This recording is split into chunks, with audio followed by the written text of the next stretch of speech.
Hello friends, welcome to your in my YouTube channel Learn Botany. Today in this video we are going to discuss about another important phenomena in pteridophytes. These are heterospory and seed habit. So let's start the lecture. So सबसे पहले हम देखेंगे कि heterospory होती क्या है normally, right. Normal तरीके से हम पढ़ेंगे and then we will try to understand. Most of the pteridophytes produce one kind of similar spore. Such pteridophytes are known as homosporous and this phenomena is known as homospory. हमने अभी तक जितने भी हमने pteridophytes देखे हैं उन सब में जब सेम स्पोर प्रेजेंट होते हैं तो उस कंडीशन को हम कहते हैं होमोस्पोरस कंडीशन और इस फिनोमेना को हम कहते हैं होमोस्पोरी. लेकिन कुछ pteridophytes ऐसे होते हैं जो कि दो डिफरेंट टाइप के जो स्पोर्स होते हैं वो प्रोड्यूस करते हैं. इसका मतलब क्या हुआ, डिफरेंट तरीके की जो स्पोर है प्रोड्यूस करने का मतलब ये हुआ कि जो स्पोर होंगे they differ in size, structure and function. Size में, स्ट्रक्चर और फंक्शन तीनों ही चीज़ों में वो दो जो स्पोर्स होंगे वो वेरी करेंगे, राइट. तो उस कंडीशन को हम कहते हैं heterosporous and the phenomena is known as heterospory, right. अब कहीं ना कहीं होमो और हेट्रो की बात है, यानी कि इसमें दो हेट्रो मतलब दो डिफरेंट तरीके के स्पोर होते हैं. तो उनके बारे में जानते हैं कि क्या होते हैं. The two types of spores are microspores and megaspore. क्योंकि दो डिफरेंट तरीके के स्पोर है, हेट्रो का मतलब भी डिफरेंट है, दो अलग अलग टाइप की. तो एक स्पोर होता है माइक्रोस्पोर्स, दूसरे होते हैं मेगास्पोर्स. माइक्रोस्पोर जो है वो साइज में स्मॉलर होते हैं एंड जो कि डेवलप करते हैं, मेल गैमेटोफाइट बनाते हैं, डेवलपमेंट करते हैं, राइट. और जो मेगास्पोर है, मेगा मतलब है लार्ज, यानी कि ये साइज में लार्ज होते हैं जो कि फीमेल गैमेटोफाइट को डेवलप करते हैं, उसका निर्माण करते हैं, right.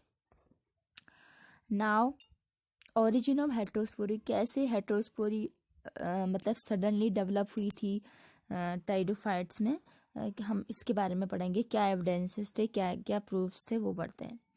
The origin of heterospory can be better discussed on the basis of evidences from paleobotany, developmental and experimental studies. यानी कि जो पैलियोबॉटनिकल जो एविडेंसेस थे, राइट, और कुछ डेवलपमेंटल और एक्सपेरिमेंट की बेसिस पे जो भी रिसर्च हुई थी तो उसके बेसिस पे ही पता लगा कि किस तरीके से इनका ओरिजिन हुआ, उसको डिस्कस करते हैं. So first one is palaeobotanical evidences. इसका मतलब क्या है? It has been suggested that heterospory arose due to degeneration of some spores in a few sporangia. As more nutrition becomes available to less number of spores, the surviving spore grow better, hence increase in their size. तो पहला evidence ये है कि ये suggest किया गया था कि जो हेटेरोस्पोरी है वो किसकी वजह से डेवलप हुई थी, डीजनरेशन ऑफ सम स्पोर्स. यानी कि जो स्पोरेंजिया हैं, स्पोरेंजिया मतलब जो स्पोर को बियर किए रहता है जो स्ट्रक्चर, वहाँ पर कुछ स्पोर डिजनरेशन हुए थे. डिजनरेट कब होंगे? जब उनको पर्टिकुलर इन्वायरमेंटल कंडीशन के अकॉर्डिंग न्यूट्रिशन अवेलेबल नहीं हो पाया, जिस वजह से उनका नंबर लेस हो गया, वो ग्रो नहीं कर पाए, राइट. तो इस वजह से कुछ जो ग्रो कर पाए बेटर, जिनको कंडीशन फेवरेबल थी, जिनके लिए न्यूट्रिशन अवेलेबल था, so they increase in their size, वो अपने साइज में इंक्रीज होते हैं. बट जो नहीं मिल पाया जिनको न्यूट्रिशन, वो इंक्रीज नहीं हो पाते, right. Paleobotanical evidences show that the earlier vascular plants were all homosporous and the heterosporous condition appeared subsequently in lowermost upper Devonian. यानी कि पहले जो जितने भी प्लांट हैं ऑलमोस्ट वो सारे होमोस्पोरस थे. लेकिन अगर हम पीरियड की बात करें, अगर जियोलॉजिकल टाइम स्केल की बात करें, तो वहाँ पर सबसे पहले जो हेटेरोस्पोरस थे वो लोअर मोस्ट अपर डेवोनियन पीरियड में ये डेवलप होना स्टार्ट हुए थे, राइट. और अगर हम कुछ इम्पोर्टेंट मेंबर की बात करें तो specially members of Lycopsida, class Lycopsida, Sphenopsida and Pteropsida, इसके जो मेंबर हैं वो लेट डेवोनियन और अर्ली कार्बोनिफेरस पीरियड में डेवलप हुए थे.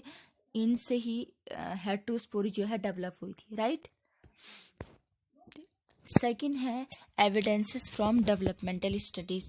अगर हम डेवलपमेंट के बेसिस पे देखें तो नॉर्मली क्या होता है कि हमें पता है कि जो मेगास्पोरेंजिया है वो क्या है, डेवलपमेंट का एक सेम पैटर्न फॉलो करते हैं, मेगा एंड माइक्रो दोनों, क्योंकि दोनों ही डेवलपमेंट करने के बाद बने हैं। स्पोर्स में जब डेवलपमेंट होते हैं राइट, तो उसके बाद ही बने हैं।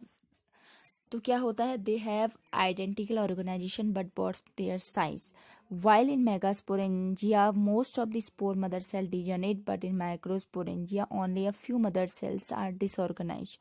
और नॉर्मली क्या होता है कि पहले डिवीज़न जब होता है तो बहुत सारी सेल्स बनती हैं, और मेगास्पोर के केस में एक जो सेल है वो डिजनरेट हो जाती है, ठीक है, और सिंगल सेल ही फंक्शनल रहती है। बट माइक्रोस्पोरेंजिया के केस में वो डिजनरेट नहीं होते, डिसऑर्गेनाइज होते हैं राइट। तो ये एक एविडेंसेस था। और उसके अलावा एक इम्पॉर्टेंट चीज़ ये भी है कि जो हेटरोस्पोरी है वो एक डिस्टिंक्ट फिनोमेना है बिफोर और आफ्टर मियोसिस। क्या होता है देखते हैं। सिलेजिनेला और आइसोइड्स, दो जो स्पीशीज है सिलेजिनेला एंड आइसोइड्स, इसमें क्या होता है, जो मेगास्पोरेंजियम है all the sporocytes undergo meiosis form a large number of microspore. जब माइक्रोस्पोरेंजियम यानी कि जो माइक्रोस्पोर को बियर करता है जो स्ट्रक्चर, जब उसमें मियोसिस होती है तो वो लार्ज नंबर ऑफ माइक्रोस्पोर बनाते हैं। However in megasporangium a part of the sporogenous tissue degenerates, they provide nutrition to the growing sporophyte और मेगास्पोर्स। तो जब इसमें डिवीजन होता है तो उसमें जो स्पोरोजेनस जो सेल्स होती हैं, जो टिश्यू होते हैं, not cells, these are tissue. तो जो टिश्यू जब डिजेनरेट होते हैं तो वो न्यूट्रिशन प्रोवाइड करते हैं ग्रोविंग स्पोरोसाइट्स को। स्पोरोसाइट मीन्स मेगास्पोर्स को। तो ये एक एविडेंस था।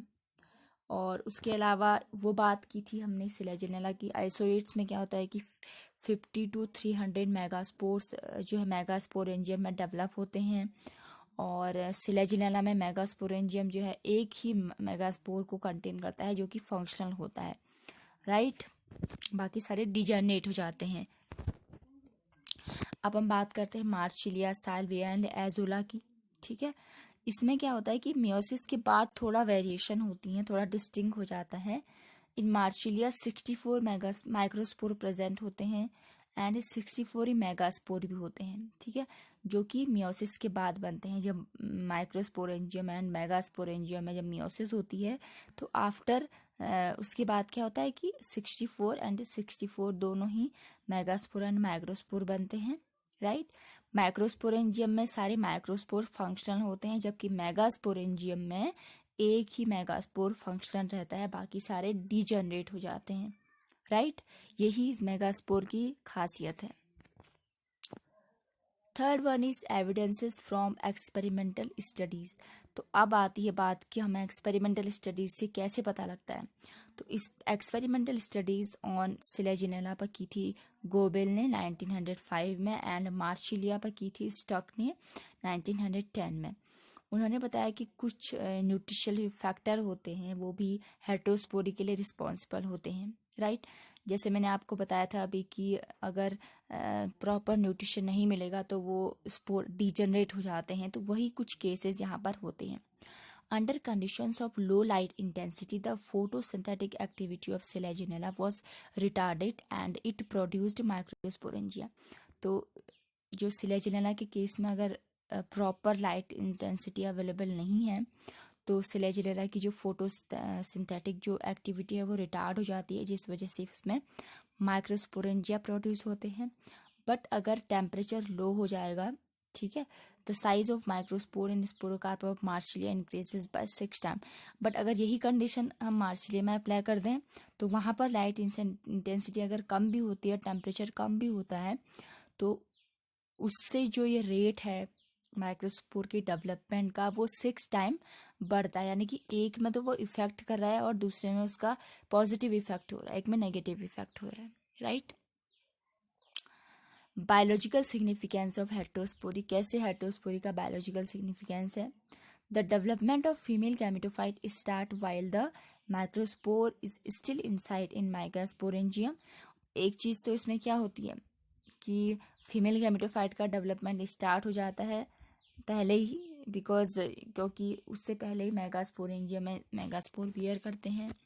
Same is true for microspore के लिए भी ट्रू है। माइक्रोस्पोर का जर्मिनेशन पहले ही स्टार्ट हो जाता है, जबकि माइक्रोस्पोरेंजियम जो है वो माइक्रोस्पोर रहते हैं उसमें, Female gametophyte derives its nourishment from the sporophyte.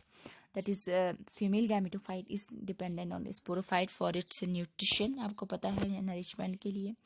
The dependence of female gametophyte on sporophyte, right, for its nutrition provide better starting the point of development of new embryo than an independent green prothallus which has to manufacture its own food.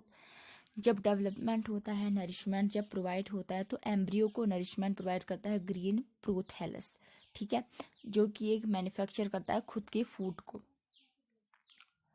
अब यहीं से heterospory से ही seed habit आना start हुई थी.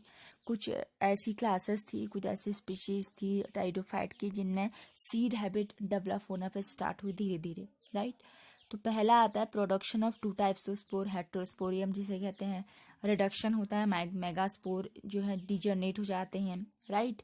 और retention and germination of the megaspore and fertilised of the egg. Continued development of the fertilized egg into the embryo while still in in situ development होता है, अंदर डेवलपमेंट होता है. तो ये भी एक तरीके है जो सीड हैबिट है उसको सपोर्ट करता है, क्योंकि सीड का जो डेवलपमेंट होता है वो भी इन सिटू होता है, राइट. और उसके अलावा फ्रॉम दी अबव ऑब्जर्वेशन से पता लगता है कि जो सिलेजिनेला की जो लाइफ हिस्ट्री है उसमें सीड हैबिट कैसे डेवलप हुई. कुछ इंपॉर्टेंट फीचर्स है जिससे पता लगता है कि उसमें धीरे धीरे नॉट एक प्रॉपर सीड नहीं होते हैं, बट कुछ एक क्ल्यू मिलता है कि ये सीड हैबिट को शो करते हैं. द अकरेंस ऑफ फिनोमेना, एक तो उसमें हेटरोस्पोरी होती है. सेकेंड वन इज है इसमें मेगास्पोर डेवलप होते हैं मेगास्पोरेंजियम में, ठीक है. और उसके अलावा रिटेंशन हो जाता है मेगास्पोर का, ठीक है, तो रिटार्ड हो जाता है, बाकी एक ही फंक्शनल रहता है, ठीक है. डेवलपमेंट होता है वन टाइप का, आपको मैंने बताया जैसे only one megaspore per megasporangium, ठीक है. जैसे for example Selaginella monospora, Selaginella rupestris, Selaginella erythropus. तो ये सारी चीज़ें सपोर्ट करती हैं सीड हैबिट को, ठीक है. यहाँ पर आप डायग्राम में देख सकते हैं, पहला फिगर है एलएस ऑफ स्ट्रोबिलस जिसमें दो साइड आपको दिखाई गई हैं. एक साइड आप देख सकते हैं मेगास्पोरेंजियम है जिसमें मेगास्पोर बनते हैं. दूसरी साइड जिसमें बहुत ज़्यादा नंबर में प्रेजेंट है, आप देख सकते हैं ये सारे माइक्रोस्पोर्स हैं. ये मेगास्पोर है जिसमें से एक ही फंक्शनल रहता है, बाकी सारे डीजनरेट हो जाते हैं. और जिन लीव्स में ये दोनों ही माइक्रोस्पोर एंड मेगास्पोर होते हैं उन्हें माइक्रोस्पोरोफिल्स एंड मेगास्पोरोफिल्स कहते हैं रिस्पेक्टिवली. ये इसका डिटेल डायग्राम दिखाया गया है, right. This is mature microsporangium and this is mature megasporangium. आप देख सकते हैं इसको.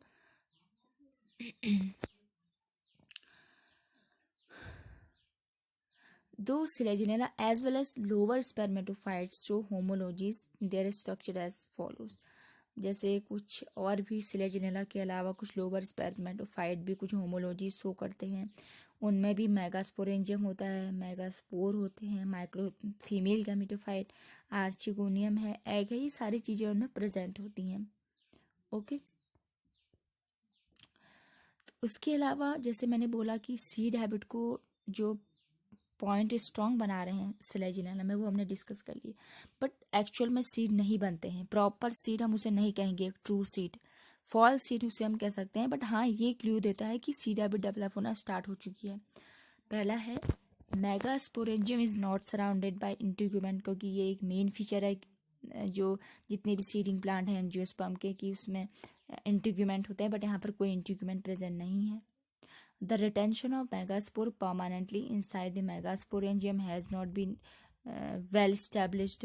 जो मेगास्पोर का रिटेंशन है परमानेंट के लिए मेगास्पोरेंजियम के अंदर, वो भी प्रॉपरली अभी तक नहीं हो पाया establish. The embryo immediately gives rise to the spermatophyte sporophyte without undergoing a resting period. मतलब पहले एम्ब्रियो है, इसमें क्या होता है कि सिलेजिनेला में एम्ब्रियो बिना किसी रेस्टिंग पीरियड में गए सीधे सीधे मतलब स्पोरोफाइट को डेवलप कर देता है, बट ऐसा नहीं होता है, उसके लिए पहले रेस्टिंग फेज का होना ज़रूरी है. तो हम ये कह सकते हैं कि सीड हैबिट डेवलप होना तो स्टार्ट हुई थी, लेकिन हम उसे ट्रू सीड नहीं कह सकते, ठीक है, क्योंकि कोई भी चीज़ चाहे प्लांट हो एनिमल में हो, पहले जब डेवलप होगी तो वो एडवांस नहीं होती, धीरे धीरे उसमें एडवांसमेंट आता है। तो इससे हम कह सकते हैं कि ये बिगिनर वाली प्रोसेस थी वो है। तो धीरे धीरे इसके बाद ही जितने भी अभी हम देखते हैं टाइडोफाइट, जिम्नोस्पर्म, एंजियोस्पर्म, तो यहीं से जो एडवांस प्लांट है जिम्नोस्पर्म एंड एंजियोस्पर्म, तो उसमें जो सीड है वो थोड़ा एडवांस होते हैं, right. So it was all about the heterospory and seed habit in Pteridophyte. If you like my video, please do like, share, comment, and don't forget to subscribe my channel. Thank you for watching this video.